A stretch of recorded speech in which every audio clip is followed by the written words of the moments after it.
The central limit theorem.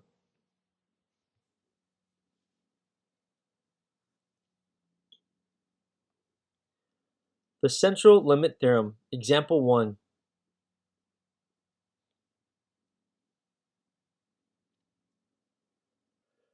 According to the National Center for Biotechnology Information, the average age of Americans when Alzheimer's disease is first diagnosed is 74.7 years.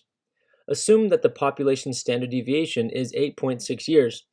If a random sample of 35 patients who have been diagnosed with Alzheimer's disease is selected, what is the probability that the mean age of the sample is greater than 71 years? We must pay particular attention to the exact question that is being asked. We are not asked to find a probability associated with a single value. Rather, we are asked to find a probability associated with a sample size of 35. In order to answer this question, we must first understand the central limit theorem. The central limit theorem states that as the sample size increases without limit, the shape of the distribution of the sample means will approach a normal distribution. It is important to remember two things when using the central limit theorem. If the population is normally distributed, then the sampling distribution will be normally distributed regardless of sample size. If the population is not normally distributed, then the sampling distribution is approximately normally distributed if the sample size is at least 30. The sample size for this problem is 35, so we will use the normal distribution to find this probability. The question is asking us to find the probability that the sample mean is greater than 71 for the sample of 35 patients. We will use a z-score to find this probability. It is very important that we use the standard deviation for the sampling distribution, also called the standard error of the means, when calculating a z-score associated with the mean of a sample. The standard deviation for the sampling distribution is found by dividing the standard deviation for the population by the square root of the sample size. So we will substitute the sample mean, population mean, standard deviation, and sample size into the z-score formula. This will result in a z-score of negative 2.55. So finding the probability that a sample mean is greater than 71 is the same in this case as finding the probability that the z-score would be greater than negative 2.55. It is always helpful to draw an appropriately shaded curve when finding probabilities associated with the normal distribution. Our z-score of negative 2.55 will be between negative 3 and z equals negative 2. We are to find the probability that the z-score for the sample mean would exceed negative 2.55. So we will shade the region under the normal curve to the right of negative 2.55. Using a tool such as a normal probability table or a graphing calculator, we would find that the proportion of the distribution occupied that shaded region is 0.9946. So the probability that the z-score would be greater than negative 2.55 is 0.9946. Another way to state this result is by saying that 99.46% of all samples of size 35 among people diagnosed with Alzheimer's disease would have an average age of diagnosis that is greater than 71 years. The central limit theorem, example 2.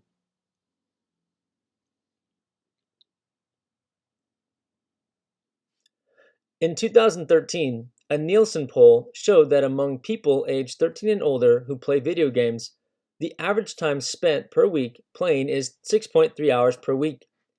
Assume a standard deviation of 1.9 hours per week.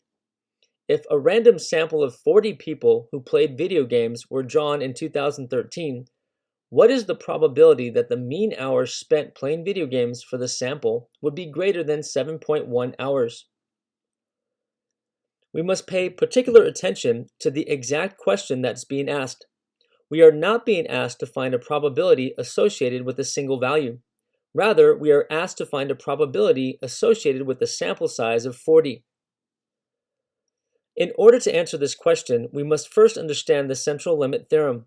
As mentioned before, the central limit theorem states that as the sample size increases without limit, the shape of the distribution of the sample means will approach a normal distribution. It is important to remember two things when using the central limit theorem.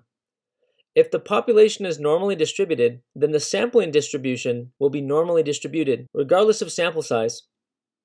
If the population is not normally distributed, then the sampling distribution is approximately normally distributed if the sample size is at least 30. The sample size for this problem is 40, so we will use the normal distribution to approximate this probability. The question is asking us to find the probability that the sample mean is greater than 7.1 for the sample of 40 people. We will use a z-score to find this probability. It is very important that we use the standard deviation for the sampling distribution, also called the standard error of the means, when calculating a z-score associated with the mean of a sample. Again, as mentioned in the previous example, the standard deviation for the sampling distribution is found by dividing the standard deviation for the population by the square root of the sample size. So we will substitute the sample mean, population mean, and standard deviation along with the sample size into the z-score formula. This will result in a z-score of 2.66. So finding the probability that the sample mean is greater than 7.1 is the same in this case as finding the probability that the z-score would be greater than 2.66. As you can see here, the area to the right of 2.66 is quite small, but it is useful to draw a picture nonetheless. For emphasis, our z-score of 2.66, as you can see, will be between z equals 2 and z equals 3. We are to find the probability that the z-score would exceed 2.66. So we'll shade the region under the normal curve to the right of 2.66, again very small.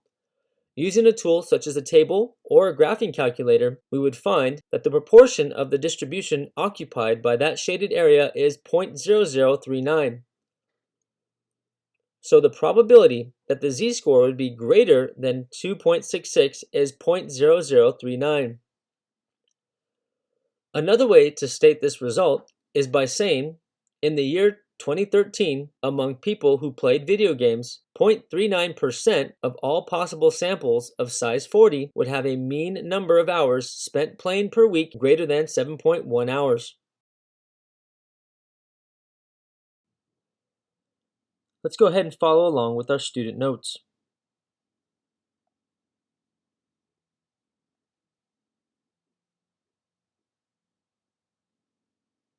To begin our lesson, we will use an example to describe the use of the central limit theorem.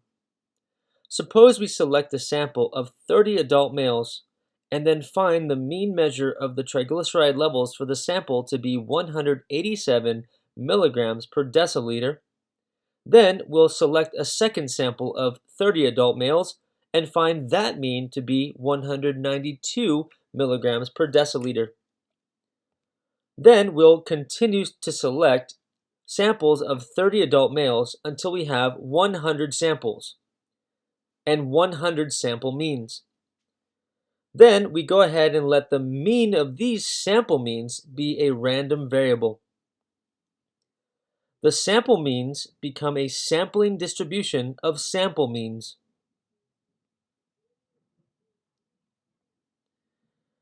This is an example of sampling distribution of samples. The sampling distribution of sample means is a distribution using the means computed from all possible random samples of a specific size taken from a population, much like the previous slide's example. The sample means of samples randomly selected with replacement will be somewhat different from the population mean. The differences are caused by sampling error.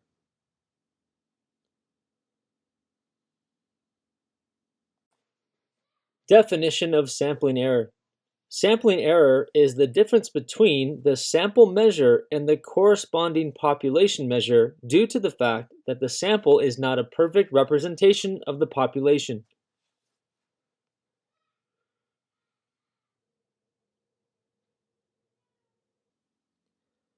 Here are some properties of the distribution of sample means. 1. The mean of the sample means will be the same as the population mean. 2. The standard deviation of the sample means will be smaller than the standard deviation of the population, and it will be equal to the population standard deviation divided by the square root of the sample size, as I'll show you in a moment.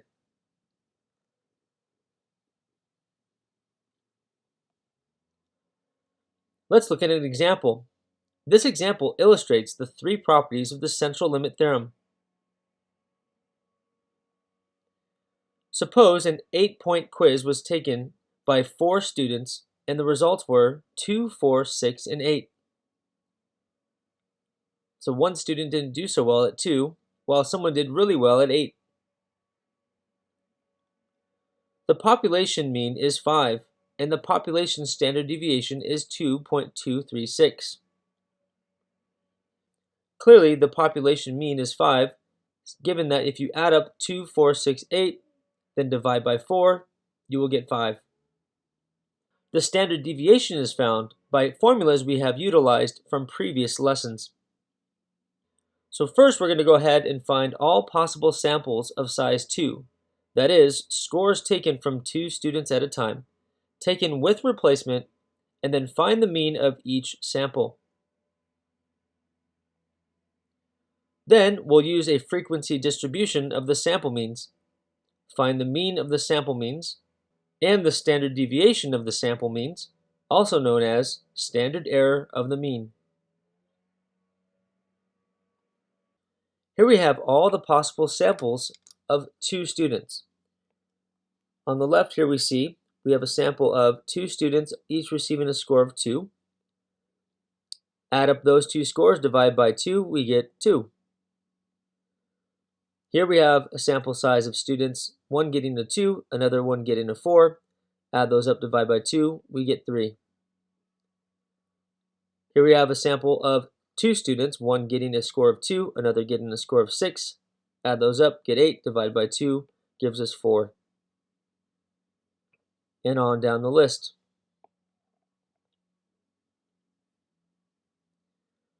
Now we go ahead and set up a frequency distribution.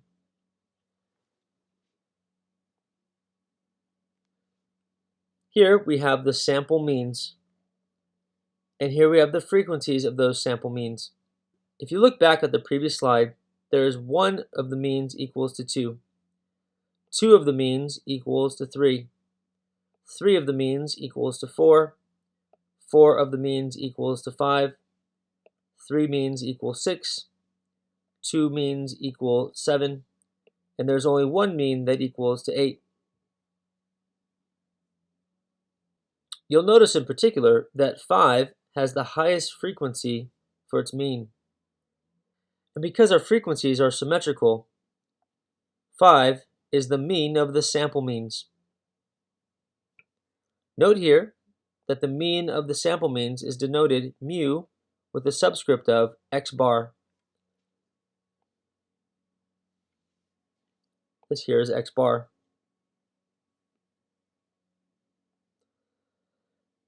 Thus, our population mean is going to be equal to the mean of the sample means.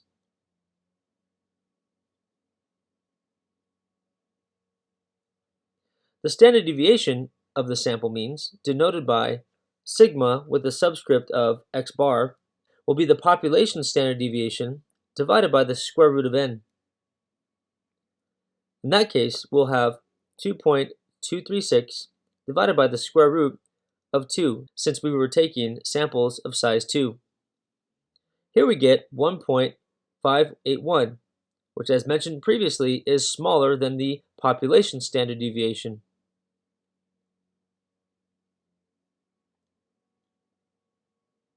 Again, note here we are dividing by the square root of the sample size.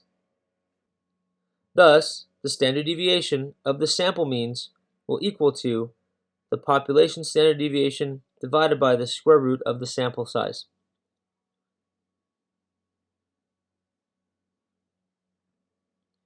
Now let's draw a histogram of the distribution of sample means. As you can see, it looks very normal. We have approximately a normal shaped curve here.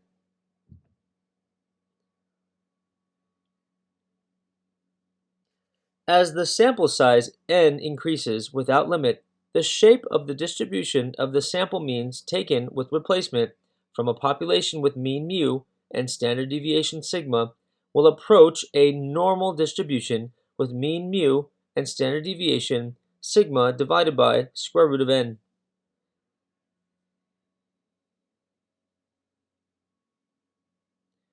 For samples with sufficient size, the central limit theorem can be used to answer questions about sample means in the same manner that a normal distribution can be used to answer questions about individual values. The difference is that formula for z becomes the following. So you'll notice here, this formula for z looks almost like the formula for z from the last section. The slight change here is the denominator, of course.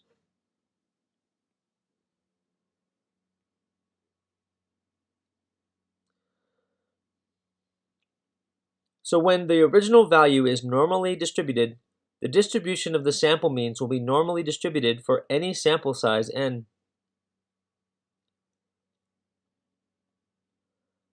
When the distribution of the original variable is not normal, a sample size of 30 or more is needed to use a normal distribution to approximate the distribution of the sample means.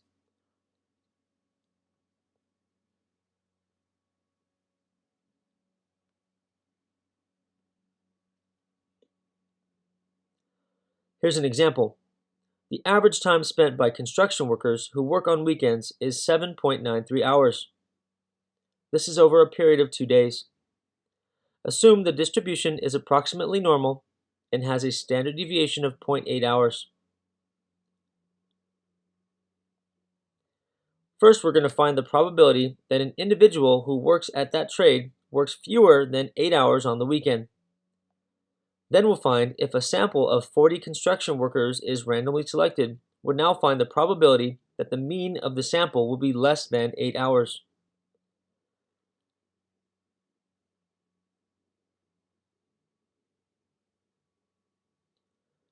Let's do part A. Find the probability that an individual who works at that trade works fewer than 8 hours on the weekend.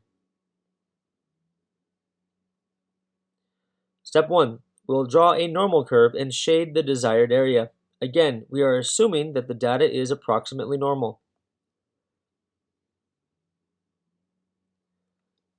Keep in mind, fewer than 8 hours, and we indicated here the area that is fewer than 8 hours.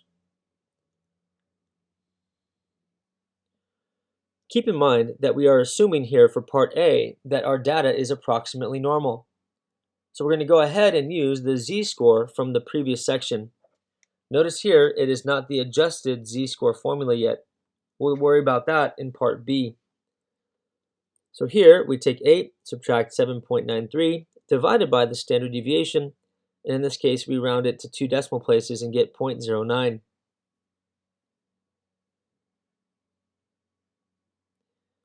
Now we're going to go ahead and use the table or a calculator to determine the area to the left of z equals 0.09.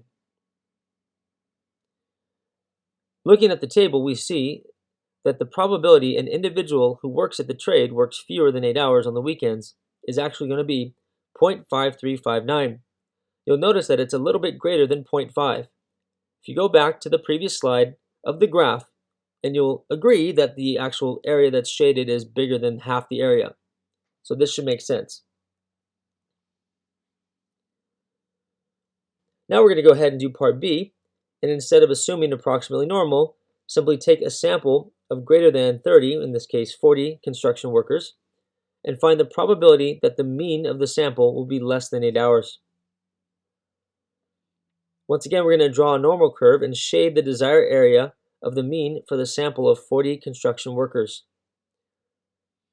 Once again, it's slightly more than half. Now this time, since we're using a sample of 40 construction workers, we're going to use the adjusted z-value formula. So here you'll notice we're not using the typical z-score formula. The denominator is slightly different. It starts off the same in the numerator with 8 minus 7.93. But again, because we're using a sample of 40 construction workers, we must divide the standard deviation by the square root of 40. Once this is all said and done, we go ahead and get a rounded answer of 0.55.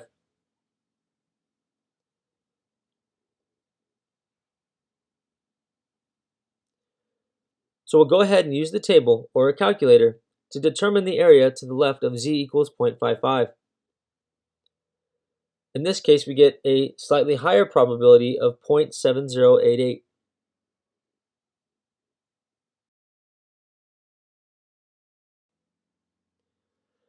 Finite population correction factor. The formula for the standard error of the mean, sigma divided by the square root of n, is accurate when samples are drawn with replacement or drawn without replacement from a very large or infinite population. When sampling from a finite population without replacement, a correction factor of the square root quantity N minus lowercase n, all divided by N minus 1, where N is the population size and lowercase n is the sample size. That is, we use this following standard deviation instead. Remember, this will be used if we're sampling from a finite population without replacement.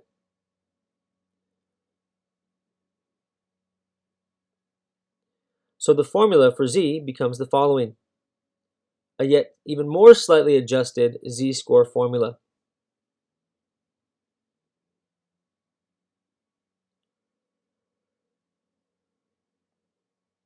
If the population is large, but the sample is small, the correction factor is not used. In that case, the correction factor is close to 1. Once again, if the population is very large and the sample small, this portion is equal 1 or very close to 1 and is not used.